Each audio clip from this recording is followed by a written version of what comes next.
जय हिंद। विद्यार्थियों, आज हम लोग पॉलिटी में देख लेते हैं राज्यों की कार्यपालिका, विधायिका और उसके संचालक तथा उसके गवर्न करने वाले लोग। इसमें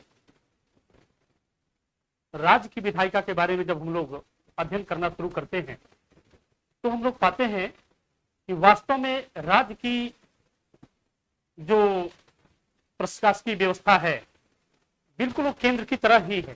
थोड़ा बहुत अगर अंतर देख लिया जाए तो बस थोड़ा बहुत अंतर होगा, अन्यथा बिल्कुल केंद्र की कार्बन कॉपी है। केंद्र में जिस तरह संपूर्ण राष्ट्र के संरक्षक के रूप में संपूर्ण राष्ट्र की एकता अखंडता को बनाए रखने के लिए एक राष्ट्रपति की व्यवस्था है गणतांत्रिक देश होने के नाते, और फिर कार्य करने के लिए राष्ट्रपति का मंत्रिमंडल जो प्रधानमंत्री के नेतृत्व में कार्य करता है। बिल्कुल उसी तरह से जब हम राज्य के स्तर पर शासन व्यवस्था के रूप में अध्ययन करने आते हैं तो हम पाते हैं कि राष्ट्रपति की अनुकृति या राष्ट्रपति की तरह ही राज्य स्तर पर राज्यपाल होता है और प्रधानमंत्री की तरह राज्य स्तर पर मुख्यमंत्री होता है। जिस तरह प्रधानमंत्री अपने मंत्रिपरिषद या मंत्रिमंडल का मुखिया होता है, उसी तरह से राज्य स्तर पर मुख्यमंत्री अपने मंत्रिपरिषद या मंत्रिमंडल का मुखिया होता है। बिल्कुल केंद्र की तरह ही राज्य, जैसे वहां संसद उसी तरह यहां विधानमंडल। जिस तरह वहां की संसद का निर्माण राष्ट्रपति, राज्यसभा, लोकसभा को मिलकर बताया जाता है या होता है निर्माण, उसी तरह से राज्य स्तर पे हम देखते हैं राज्यपाल, विधानसभा और जिन जिन राज्यों में विधान परिषद है वो, यानी राज्यपाल, विधानसभा, विधान परिषद मिलकर विधानमंडल बनता है। जैसे केंद्र में राष्ट्रपति, लोकसभा, राज्यसभा मिलकर के संसद बनती है, बिल्कुल उसी तरह।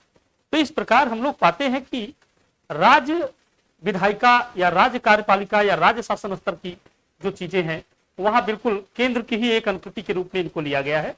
बस अंतर इस बात का है कि राष्ट्रपति जो बाकायदा एक चुना हुआ राष्ट्र का संरक्षक प्रतिनिधि है, यहां राज्य स्तर उसका राज्य स्तर पर एक प्रतिनिधि भेजा जाता है। राज्य में शासन व्यवस्था को सुचारू रूप से चलाए रखने के लिए, राष्ट्र की एकता को बनाए रखने के लिए राष्ट्रपति प्रधानमंत्री की सलाह पर राज्यपाल भेजता है, जिसको इंग्लिश में हम गवर्नर कहते हैं। विद्यार्थियों, अब आज हम लोग राज्य कार्यपालिका पर सबसे पहले चैप्टर गवर्नर के रूप में राज्यपाल यानी गवर्नर महोदय, इनके बारे में पढ़ लेते हैं। गवर्नर, ध्यान रहे, गवर्नर की चर्चा जब हम लोग करते हैं तो यह अनुच्छेद 52 से शुरू करते हैं। अनुच्छेद 52 राज्यपाल महोदय के बारे में थोड़ा आप चर्चा करते चले, देखते चले कि क्या क्या इनके बारे में है। राज्यपाल अनुच्छेद 153, यानी अनुच्छेद 153 की बात अगर आती है तो यहां कहा जाता है कि प्रत्येक राज्य स्तर पर एक राज्यपाल होगा, एक गवर्नर होगा 153 में। अब राज्य स्तर पर जो एक राज्यपाल होगा, उस राज्यपाल के आगे पहले पहले हम लोग कह देते कि क्या प्रत्येक राज्य के राज्यपाल को राज्यपाल ही कहा जाता है? नहीं, बिल्कुल ऐसा नहीं, क्योंकि हमारे देश में सारे के सारे राज्य नहीं, कुछ केंद्र शासित प्रदेश भी हैं। तो राज्य के राज्यपालों को तो राज्यपाल कहा जाता है, गवर्नर कहा जाता है, राज्य के शासन प्रमुख है। लेकिन जो संघ शासित प्रदेश हैं उनके शासन प्रमुख को हम लोग उपराज्यपाल कहते हैं। और इतना ही नहीं, बल्कि कुछ इस संघ शासित प्रदेशों में और भी छोटे छोटे संघ शासित प्रदेश हैं, वहां उनका कुछ और भी नाम दिया गया है, जैसे प्रशासक, जैसे उच्चायुक्त, हाई कमिश्नर, ये भी कहा जाता है। तो जरा इन लोगों में हम लोग देख लेते हैं कि हम लोगों के यहाँ केंद्र शासित प्रदेश जो है उनके राज्यपालों को वहां उपराज्यपाल किन किन जगहों पर कहा जाता है। जैसे देखिए, बात अंडमान निकोबार द्वीप की आ जाए तो यहाँ उपराज्यपाल बोला जाता है। कायदे से जानते जाइएगा, ये आपके काफी काम की चीज है। क्वेश्चन हो सकता है कि फला जगह के शासन प्रमुख को क्या कहा जाता है, तो अगर हम जाने रहेंगे तो हम बड़े आराम से बता दें कि फला राज्य के शासन प्रमुख, फला संघ शासित प्रदेश के शासन प्रमुख को क्या कहा जाता है। अमूमन राज्यों के शासन प्रमुखों को तो राज्यपाल ही कहा जाता है ना, राज्यों के। लेकिन जो संघ शासित प्रदेश हैं उनके शासन प्रमुखों को उपराज्यपाल, लेकिन कुछ जगहों पर कुछ और भी कहा जाता है। जैसे आपके सामने देखिए है अंडमान निकोबार के जो शासन प्रमुख होते हैं उनको उपराज्यपाल बोलते हैं। इसी तरह से दिल्ली वाले को भी उपराज्यपाल, पांडिचेरी के भी उपराज्यपाल होते हैं, दमन और दीप के भी दमन दीप भी उपराज्यपाल होते हैं। जम्मू कश्मीर जो कि अब संघ शासित प्रदेश हो चुका है, यहां भी उपराज्यपाल है। पहले जम्मू कश्मीर संघ शासित प्रदेश नहीं था, लेकिन हाल फिलहाल हमारी सरकारों ने वहां तमाम प्रशासनिक सुविधाओं को ध्यान में रखते हुए वहां उसे संघ शासित प्रदेश बना दिया, क्योंकि हमारी संसद को यह अधिकार है।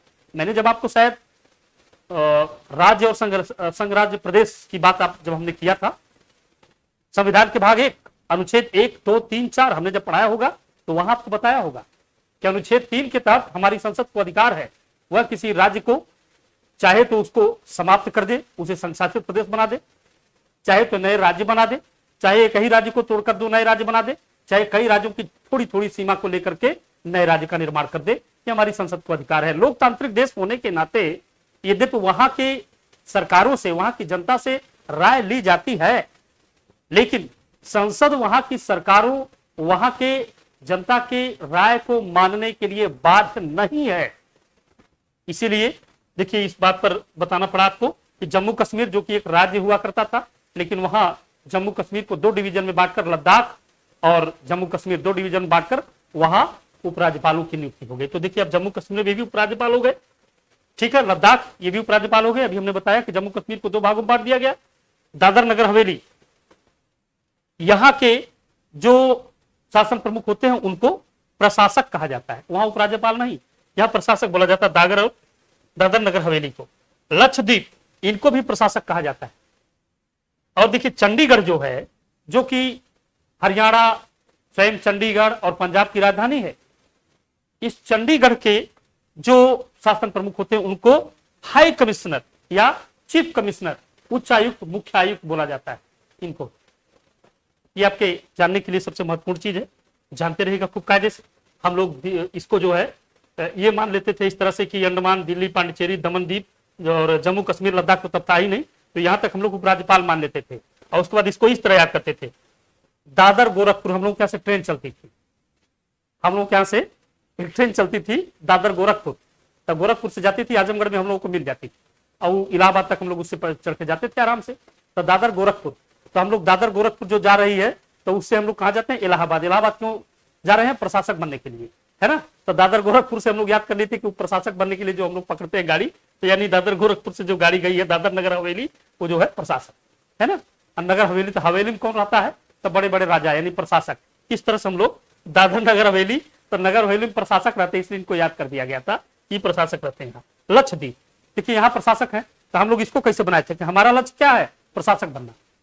लक्षद्वीप, तो हमारा लक्ष्य प्रशासक बनना है, तो यहाँ लक्ष्य प्रशासक, तो इनसे हम लोग जो है मुख्य आयुक्त। और चंडीगढ़, ये देखिए चंडीगढ़, यहाँ मुख्य आयुक्त, जबकि लक्षद्वीप और दादर नगर हवेली प्रशासक हैं, चंडीगढ़ को मुख्य आयुक्त, है ना। तो इनको हम लोग ऐसे मान लेते, चंडी माने दुर्गा जी, है ना। दुर्गा जी जो है सर्व प्रमुख है, जगत जननी है, माता है ना, तब माता प्रमुख होती है, तो इसीलिए हम लोग यहाँ इस तरह याद कर लिए चंडीगढ़, तो चंडीगढ़ में दुर्गा जी का गढ़ है ना, तो यहाँ मुख्य रूप से दुर्गा जी है ना, तो इनको इनकी पूजा अर्चना करने तो आयुक्त हो गया है। तो इस तरह से हम लोग अपने ट्रिक से अपने याद कर लिए थे कि हमारा लक्ष्य क्या है, तो प्रशासक बनने का, तो लक्षद्वीप प्रशासक। दादर नगर हवेली, तो हम लोग ट्रेन से याद कर लिए थे कि दादर नगर हवेली यानी नगर में, हवेली में कौन लोग, प्रशासक लोग रहते हैं, तो इससे ही हो गया। और उसके बाद चंडीगढ़, तो चंडीगढ़ को हम लोग याद करते कि दुर्गा जी है ना, उनका सेवा उपासना करने के लिए एक तो प्रशासक नियुक्त किया गया है, पुजारी, है ना, तो मुख्य आयुक्त यहाँ हम लोग इस तरह याद कर लिए कि दुर्गा जी प्रमुख है, मुख्य, और उनका सेवा करने के लिए एक आयुक्त वहां पे रहता है, प्रशासक रहता है। तो इस तरह से चंडीगढ़ को मुख्य आयुक्त। तो ये आज आपके याद करने की चीज है ना। 3 जगहों पे केवल इसमें डिफेक्ट है, बाद में सभी जगहों पे उपराज्यपाल होते हैं। संघ शासित प्रदेश जितने भी हैं उनको आप अच्छी तरह से जानते रहिएगा, उनके शासन प्रमुखों को हम लोग उपराज्यपाल ही कहते हैं। उनकी नियुक्ति भी राष्ट्रपति के द्वारा की जाती है, और वास्तव में उनके माध्यम से राष्ट्रपति ही वहां का शासन प्रशासन चलाता है, या यूं कहे केंद्र वहां का शासन प्रशासन चलाता है। लेकिन 3 जगहों पे, दादर नगर हवेली, लक्षद्वीप और चंडीगढ़, 3 जगहों पे थोड़ा भिन्न है, वहां उपराज्यपाल न करके दादर नगर हवेली प्रशासक, लक्षद्वीप प्रशासक, चंडीगढ़ मुख्य आयुक्त, ये आपके सामने।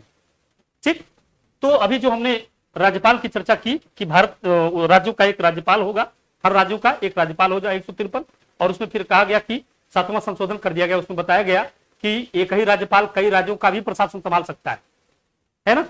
ये जरूरी नहीं कि प्रत्येक राज्यपाल अपने ही जहां भेजा जाए वहीं, बल्कि अगल बगल के राज्यपालों में राज्यों में अगर राज्यपाल नहीं है तो वहां भी उनका प्रशासन उनको सौंपा जा सकता है, ये भी अधिकार दिया गया है।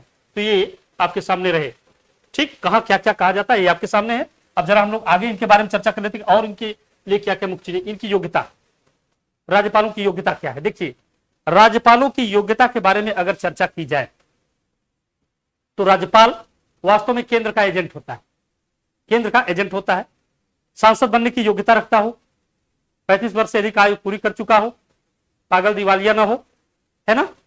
ऐसे व्यक्ति राजनीतिक या गैर राजनीतिक कोई भी व्यक्ति हो, उन्हें राष्ट्रपति किसी राज्य का राज्यपाल बना सकता है, या यूं कहें राज्यपाल बनाने के लिए राष्ट्रपति अपने मंत्रिमंडल यानी खासकर प्रधानमंत्री की इच्छा सलाह से उन्हें राज्यपाल बना सकता है। ये आपकी उनकी योग्यता रही। फिर देख लीजिए नियुक्ति, अनुच्छेद 155 के अनुसार राष्ट्रपति ही राज्यपाल की नियुक्ति करते हैं। वास्तव में राष्ट्रपति द्वारा ही ये नियुक्त किए जाते हैं, इसीलिए केंद्र के एजेंट होते हैं और इनका जो ये पद होता है ये वास्तव में केंद्र के इच्छा के अधीन होता है, क्योंकि राष्ट्रपति को सलाह मशविरा कौन देगा, प्रधानमंत्री, उनका मंत्रिमंडल। तो वास्तव में प्रधानमंत्री या मंत्रिमंडल जिसे चाहता है उसे किसी राज्य का राज्यपाल बना दिया जाता है। वास्तविकता तो ये है, लेकिन उसकी नियुक्ति वो करने नहीं जाता, वो सलाह दे देता है राष्ट्रपति महोदय को, राष्ट्रपति महोदय अनुच्छेद 155 के तहत उनकी नियुक्ति करते हैं। और देखिए अब उसके बाद शपथ ग्रहण। राष्ट्रपति महोदय जब किसी को राज्यपाल नियुक्त कर देते हैं तो तत्संबंधी राज्य का हाई कोर्ट का जो मुख्य न्यायाधीश होता है या मुख्य न्यायाधीश किसी अन्य को अग्रसारित करे न्यायालय से, वह जाकर के राज्यपाल महोदय को शपथ ग्रहण दिलवाता है। ध्यान दीजिएगा, इनको शपथ कौन दिलवाता है, राष्ट्रपति महोदय नहीं, बल्कि जिस राज्य में भेजे जाते हैं उस राज्य के हाई कोर्ट का चीफ जस्टिस इनको शपथ ग्रहण दिलवाता है, या कोई वरिष्ठतम न्यायाधीश इनको शपथ दिलाता है, उनके सामने ये शपथ लेते हैं। ये इनकी सफलता है। उसके बाद जान लीजिए कार्यकाल। अमूमन राज्यपाल महोदय 5 वर्ष के लिए चुने जाते हैं, अमूमन कार्यकाल 5 वर्ष है, लेकिन ये कोई जरूरी नहीं है कि वो 5 वर्ष ही रहे, बल्कि लिखा जाता है कि इनका कार्यकाल राष्ट्रपति के प्रसाद पर्यंत, राष्ट्रपति के प्रसाद पर्यंत। अब ये जान लीजिएगा कि जो प्रसाद पर्यंत की बात जहां भी आए, उनका मतलब ही होता है कि वे बीच में हटाए भी जा सकते हैं। प्रसाद पर्यंत मतलब राष्ट्रपति की कृपा रहते हुए, जब तक उनकी कृपा रहे तब तक वो राज्यपाल रहे, है ना। अमूमन तो 5 साल होता है, लेकिन 5 साल का ये कोई निश्चित नियम नहीं है। ये राष्ट्रपति के प्रसाद पर्यंत अपना कार्य करते हैं, अपने कार्य का निर्वहन करते हैं। जहां भी प्रसाद पर्यंत की बात आ जाए, चाहे संसद के बारे में, राष्ट्रपति के बारे में, प्रधानमंत्री के बारे में, किसी के बारे में प्रसाद पर्यंत की बात अगर आ जाए तो इसका मतलब विद्यार्थियों एकदम कायदे से जान लीजिएगा कि ये बीच में हटाए भी जा सकते हैं। प्रसाद पर्यंत का ही मतलब होता है बीच में हटाया भी जा सकते हैं। तो ये देखिए राष्ट्रपति जो ये राष्ट्रपति के प्रसाद पर्यंत कार्य करते हैं। यद्यपि इनका जो वो इनका कार्यकाल होता है 5 वर्ष, लेकिन 5 वर्ष की कोई निश्चित मान्यता नहीं। इसको कहा जाएगा राष्ट्रपति के प्रसाद पर्यंत। अगर आपके उसमें आ भी जाए ऐसा कुछ कि इनका कार्यकाल कितना होता है तो 5 वर्ष, और उसी में आ जाएगा राष्ट्रपति के प्रसाद पर्यंत, तो राष्ट्रपति के प्रसाद पर्यंत आप मारेंगे, 5 साल नहीं मारेंगे।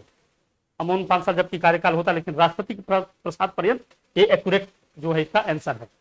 इसके बदले इनका वेतन इनका 3,50,000 रुपए, 3,50,000 रुपए इनका वेतन होता है। और जो उपराज्यपाल होता है उसका वेतन 1,10,000 रुपए होता है ना। उपराज्यपाल महोदय 1,10,000 रुपए पाते हैं और राज्यपाल महोदय 3,50,000 रुपए वेतन पाते हैं। इनके बारे में थोड़ा सा अब आप ये भी जान लीजिए कि राज्यपाल महोदय का वेतन जिस राज्य के राज्यपाल होते हैं उस राज्य के संचित निधि से दिया जाता है, लेकिन इनकी पेंशन केंद्र की संचित निधि से दी जाती है। इसको कायदे से जाने रहिएगा। राज्यपाल का वेतन राज्य की संचित निधि से और इनकी पेंशन केंद्र की संचित निधि से दी जाती है। और यदि मान लीजिए कि कोई राज्यपाल एक से अधिक राज्यों का कार्यभार संभाल रहा हो तो दोनों राज्यों की संचित निधि से जो वेतन मिल रहा हो, जो वेतन मिलता है उसका एक जो है मध्यमान निकाल करके राष्ट्रपति महोदय जो लगभग तय करे वो इनको मिलता है। लेकिन फिर भी इनको पेंशन कहां से मिलेगी? जब ये रिटायर हो जाएंगे तो इनको पेंशन राष्ट्र की या देश की संचित निधि से, केंद्र की संचित निधि से दिया जाएगा। ये दोनों लोगों के लिए एक कार्य यहां पर होता है। इस तरह से अब हम लोग थोड़ा सा इनके बारे में, शक्तियों के बारे में चर्चा कर ले। राष्ट्रपति की तरह इनको भी, राज्यपाल को भी राज्य में शक्ति दी गई है। ठीक, तो इनकी शक्तियां क्या क्या है पहले देख लेते हैं। कार्यपालिकी शक्ति, एग्जीक्यूटिव पावर, है ना। कार्यपालिकी शक्ति में देखिए, मुख्यमंत्री की नियुक्ति और उनके सलाह से अन्य मंत्रियों की नियुक्ति राज्यपाल महोदय करते हैं। अनुच्छेद 164 के अनुसार मुख्यमंत्री तथा अन्य मंत्रियों की नियुक्ति ये जो है राज्यपाल महोदय द्वारा की जाती है। ध्यान रहे, इसमें सामान्यतया तो विधानसभा में बहुमत दल के नेता को मुख्यमंत्री बनाने के लिए राज्यपाल महोदय बाध्य हैं, लेकिन कुछ मामलों में वे स्वविवेक से भी कार्य करते हैं। जैसे मान लीजिए कि बहुमत दल विधानसभा में किसी को बहुमत नहीं मिला, तो विवेक का इस्तेमाल करते हैं कि फलाना को बुलाइए, जो सबसे बड़ा दल है, उनको बुला करके शपथ ग्रहण दिलवा दीजिए और कहिए कि विधानसभा में आप अपना बहुमत साबित कीजिए। ऐसा कर सकते हैं। या उनको लग रहा हो कि फला सरकार सदन में अपना बहुमत खो चुकी है, तो उसे हटा भी सकते हैं। ये उनकी सुबेदी भी की सकती है, अपने विवेक से यह काम ले लेते हैं। ठीक, इन तमाम परिस्थितियों में कार्यपालिकी शक्तियों के तहत ये आते हैं। देखिए, कार्यपालिकी शक्तियों में एक और चीज दिया है, एडवोकेट जनरल, राज्य महाधिवक्ता की नियुक्ति, जो संवैधानिक रूप से राज्य का विधिक सलाहकार होता है। जैसे केंद्र में अटॉर्नी जनरल सरकार का विधिक सलाहकार होता है, उसी तरह से राज्य में एडवोकेट जनरल जो होता है वो राज्य सरकार का जो है विधिक सलाहकार या कानूनी सलाहकार होता है। अनुच्छेद 165 के अनुसार राज्य महाधिवक्ता की नियुक्ति भी मुख्यमंत्री की सलाह पर राज्यपाल महोदय करते हैं। और इतना ही नहीं, राज्यपाल महोदय को भी सूचना प्राप्त करने का अधिकार है कि राज्य में कौन कौन सी घटनाएं कैसे कैसे घट रही हैं, या सरकार या मंत्रिपरिषद मंत्रिमंडल ने कौन कौन से निर्णय शासन संबंधी लिए, इसके सूचना पाने का अधिकार अनुच्छेद 167 के तहत राज्यपाल महोदय को है।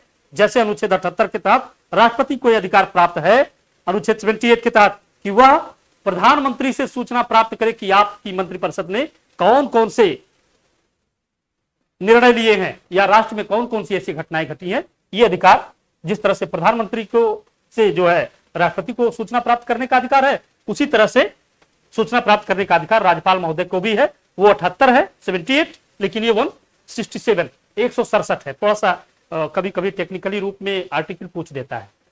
सामान्यतः तो आप लोगों से पूछेगा कि सूचना प्राप्त करने का अधिकार राज्यपाल को है कि नहीं है। जी बिल्कुल है।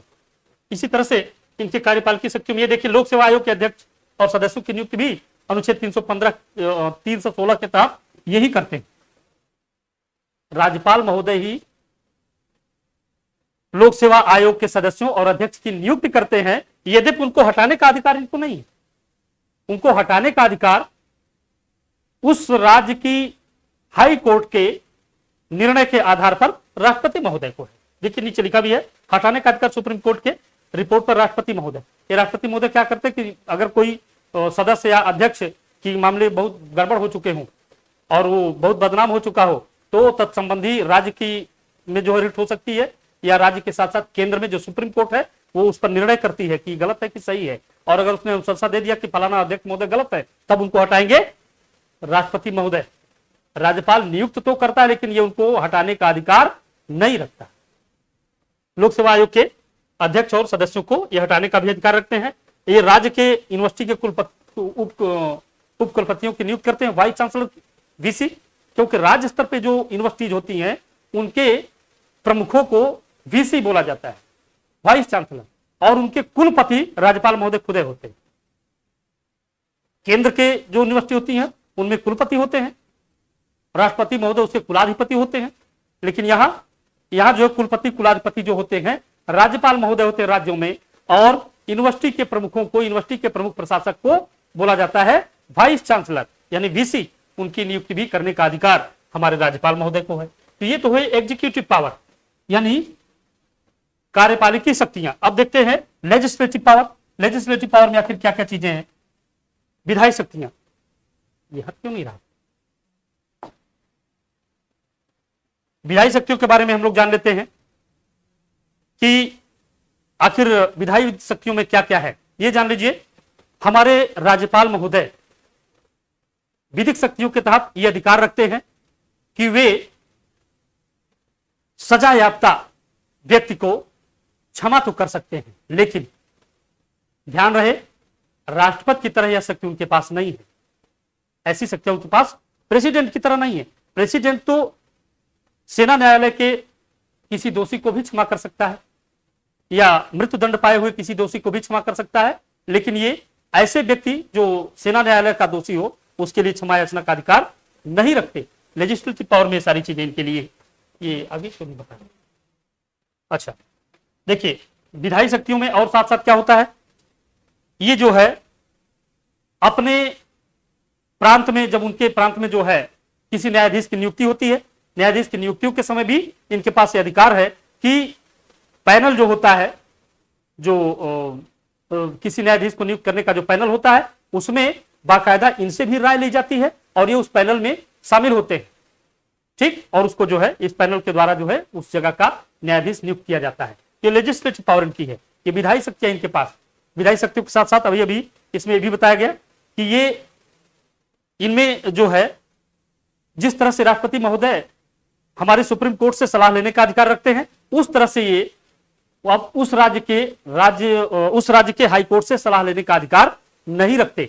इनमें बस इतना ही अंतर होता है, ठीक, विधायी शक्तियों में सिर्फ इतना अंतर है। शेष विधायी शक्तियां जिस तरह प्रेसिडेंट की हैं उसी तरह थोड़ा कमतर करके हमारे इस अधिकारी के साथ यानी गवर्नर के साथ भी होती हैं। लेजिस्लेटिव पावर में आपने देखा कि किस तरह से विधायी शक्तियों के तहत वो न्यायाधीशों की नियुक्ति में भाग लेता है, किस तरह से जो है उनको शपथ ग्रहण दिलाने में वो भाग लेता है, और किस तरह से विधायी शक्तियों में यह जो है हमारे राज्यपाल महोदय एक अधिकार नहीं रखते राष्ट्रपति की तरह उनसे, यानी हाई कोर्ट से किसी तरह से सलाह मशवरे का अधिकार नहीं रखते।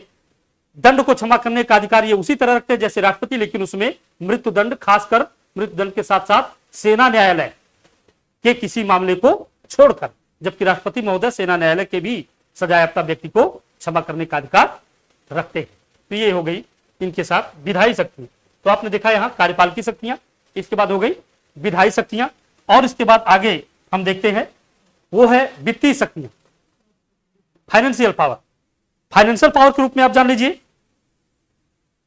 राज्य विधानसभा में जब बजट पेश किया जाता है तो वह राज्यपाल की पूर्व अनुशंसा के, यानी राज्यपाल महोदय जो है उनके बिना विचार विमर्श के, बिना उनके द्वारा उनके सहमति के, अनुमति के, वह सदन के पटल पर नहीं रखवाया जा सकता।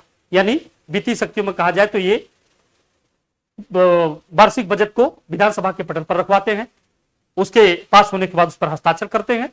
ये वित्तीय शक्तियां इनकी हैं। वित्तीय शक्तियों के साथ साथ एक चीज इसमें और भी आता है, इस राज्यपाल महोदय में, राज्यपाल कुछ मामले पर हमारे राष्ट्रपति से भी शक्तिशाली प्रतीत होते हैं, क्योंकि इनको कार्यकारी शक्तियां, विधायी शक्तियां और साथ ही साथ वित्तीय शक्तियों के साथ साथ स्वविवेकी शक्ति प्राप्त है। स्वविवेकी शक्ति कैसे?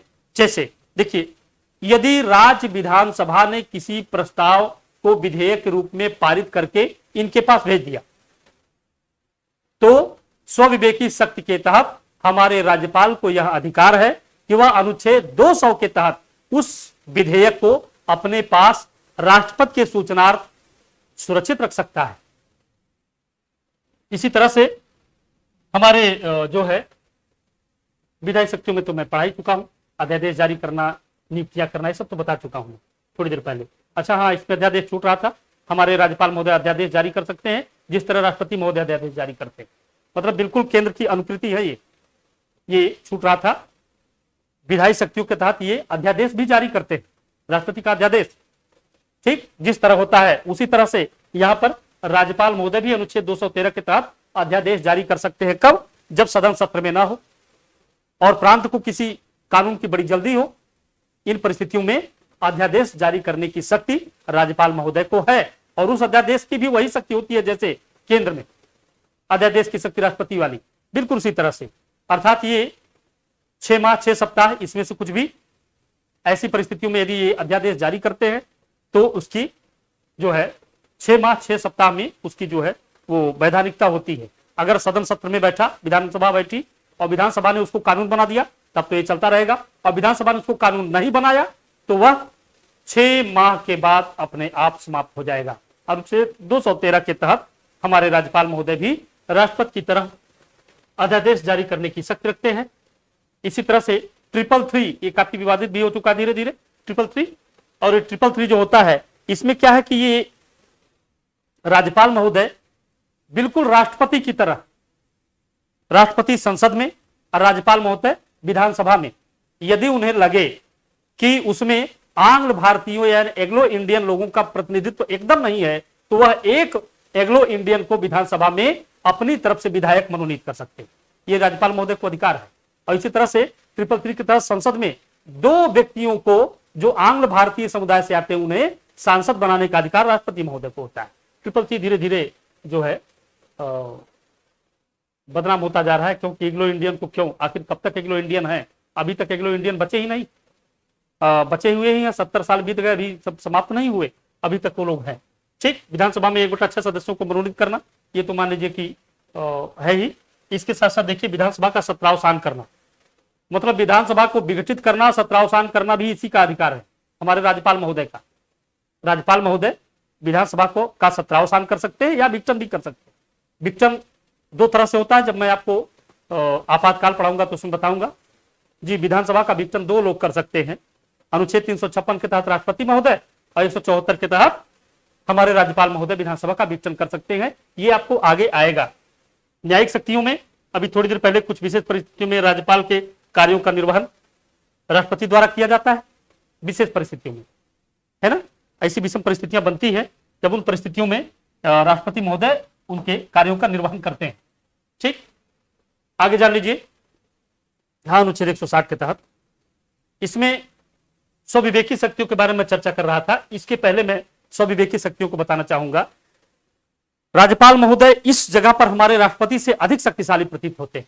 जैसे अनुच्छेद 111 के तहत राष्ट्रपति के पास यदि कोई विधेयक कानून बनकर आता है तो राष्ट्रपति उस पर 3 तरह की प्रतिक्रिया व्यक्त करते हैं। या तो उसे मान्यता देते हुए हस्ताक्षर कर दे, नंबर 1। नंबर 2, यदि वो उससे सहमत नहीं है तो उसे वापस कर दे, संसद को फिर से वापस कर दे। लेकिन अगर संसद ने एज इट उसी रूप में राष्ट्रपति को उसे वापस कर दिया तो राष्ट्रपति उस पर हस्ताक्षर करने के लिए बाध्य है, कानून बनाने के लिए बाध्य है। 2 चीजें हो गई। तीसरी हो गई कि राष्ट्रपति जेबी वीटो कर देता है, न उसे मान्यता देता है और न उस पर हस्ताक्षर करता है और न उसे वापस ही लौटाता है, दोनों चीज कर देता है ना। ये चीज उसके पास। लेकिन जिस तरह से वहां राष्ट्रपति को बाध्य किया गया, इस तरह से राज्य में राज्यपाल को बाध्य नहीं किया गया। यहां क्या होता है, अनुच्छेद 200 के तहत राज्यपाल को यह अधिकार है कि यदि कोई विधेयक कानून बनकर उनके सामने हस्ताक्षर के लिए प्रेषित किया जाए तो वह स्वविवेकी शक्तियों का प्रयोग करते हुए से राष्ट्रपति के विचारार्थ सुरक्षित रख सकता है। राष्ट्रपति के विचारार्थ सुरक्षित रख सकता है। दूसरा जानिए, 201 एक स्वविवेकी शक्ति और है।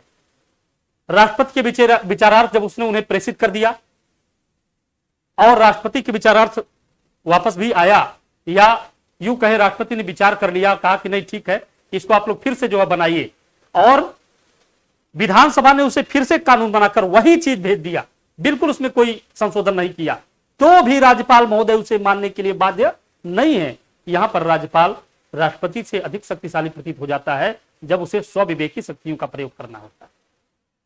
स्वविवेकी शक्तियों का तो आपने पाया, स्वविवेकी शक्ति में राज्यपाल बड़ा शक्तिशाली हो जाता है, बल्कि कहिए कि सदन को बार्गेन के लिए मजबूर कर सकता है। और उसके पहले आपने न्यायिक शक्तियों को देखा ही, न्यायिक शक्तियां और उसकी कार्यपाल की शक्तियां, उसकी विधायी शक्तियां और उसकी स्वविवेकी शक्तियां, ये आपके सामने।